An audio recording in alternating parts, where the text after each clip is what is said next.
Stop having expectations of other people, your wife, without having a conversation. You have an expectation without having a conversation. You stonewall your wife, your defensiveness, your criticism, your black and white thinking. You keep engaging in these behaviors. You don't know how to apologize. Listen, brother, saying I'm sorry is not an adequate apology. Owning your part and making the necessary changes to correct it and not repeat it. So you're not sorry, you're caught. You're caught.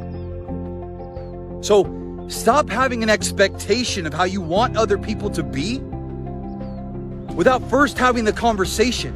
See, a lot of times you avoid that conversation.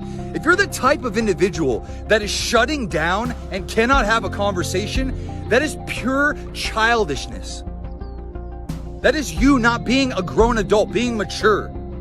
The way you handle your emotions, we're called to be mature men in this generation.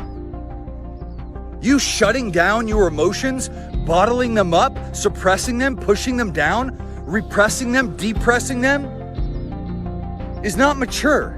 There's nothing mature about that.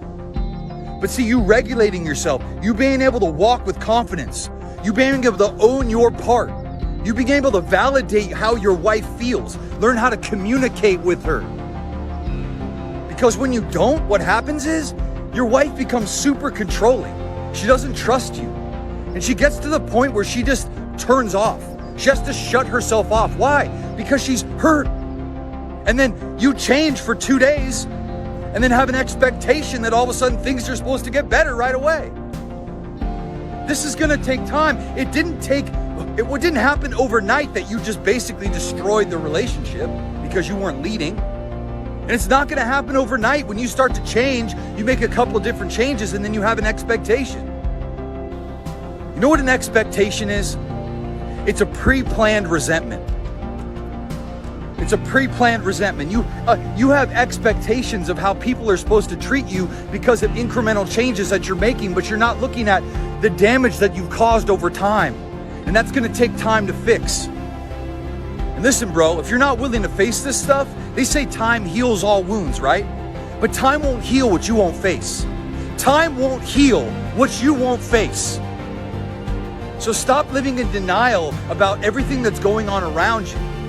Because everything that's going on around you is a byproduct of what's going on inside of you that you're not addressing.